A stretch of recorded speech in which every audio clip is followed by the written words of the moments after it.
რომ ჩვენ ვოპერირებთ სამყაროში ისეთი დაშვებით, რომ თითქოს ერთნაირად გვესმის სიტყვები.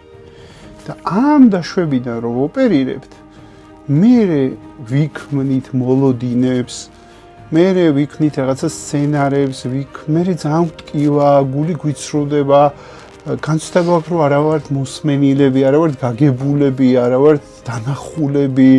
ეს ყველაფერი გვიჩნდება მარტო მიზეს მეუყურებ ერთში, რომ კომუნიკაციაში დევს ერთი პატარა ერორი, ანუ შეცდომა, რომ დაშვება დევს, ჩვენ ერთნაირად გვესმის თუნდაც ისეთი სიტყვები, როგორც არის სიყვარული, პატივისცემა, ზრუნვა, სიკეთე და ბევრი სხვა. და ის რომ მე თითქოს მაგ წარმოდგენა რას ნიშნავს ეს სიტყვა, ავტომატურად მჯერა, რომ ეს წარმოდგენა არის სწორი.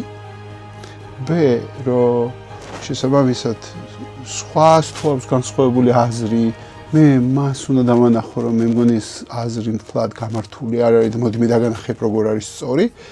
აი ეს არის ეს ოპერეტოს მოდუსი, რომელთაც ოპერირებს სამყარო, კომუნიცირებენ ადამიანები ერთმანეთთან და ტოტალური სიმარტოვის განცდა არის და განცდა არის, რომ არც არავის არ ესმის შემი და არც მოსმენილი არ ვარ და არც დანახული.